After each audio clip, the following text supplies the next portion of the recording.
Hi, I use Nearpod for my lesson.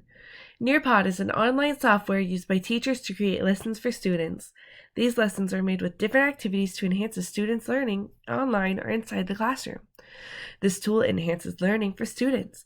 It gives each student a chance to learn about a certain subject without having to speak up in class if they're shy. It can also enhance how well they learn a subject because they can go at their own pace in a student-led lesson like this one.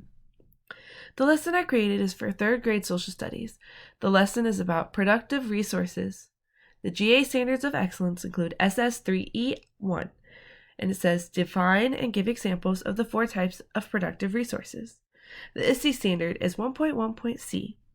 The students are given technology to seek feedback that informs and improves their practice and to demonstrate their learning in many ways. The goal is for students to understand and be able to explain what the different productive resources are. This is a student-led lesson, like I had mentioned before, including activities like a video to introduce the lesson, then a game of matching pairs, a quiz, then an open-ended question to end a lesson. I also have a slide with definitions right after the video. My opening activity is a video that students will watch. Well, it's their expectations of by the lesson first, and then a video that they can watch with audio at the bottom. It's only about 4 minutes long, so it's not too long for their attention spans. Students really enjoy it when they get to watch videos. It's like watching a movie, but this time it's jam-packed with educational information. For the rest of the lessons, the kids will learn the definitions, which has audio below it. And then they get to play a really fun matching game. And it shows different resources, the definitions, and they have to match it with the definition. And then there's also example cards. So they have to match an example card with the example that goes with it. Then they have to take a quiz, and it's only a short quiz. It's just 3 questions.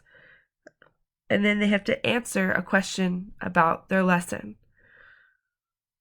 Since students are able to go at their own pace, they can take all the time they need within the lesson to meet the standard of understanding the material.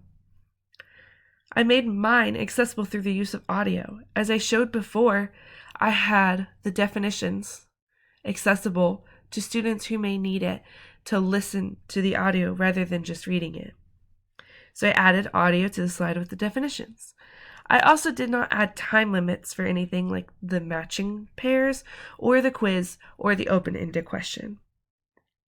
I did not want students who struggle keeping up with the rest of the class to have a hard time learning when there is a timer on each of those activities and then they rush through it and then don't do their best.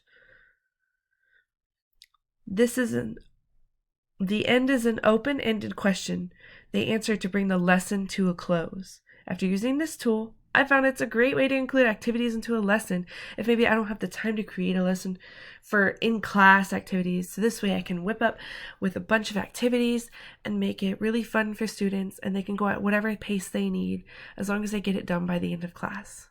Thank you.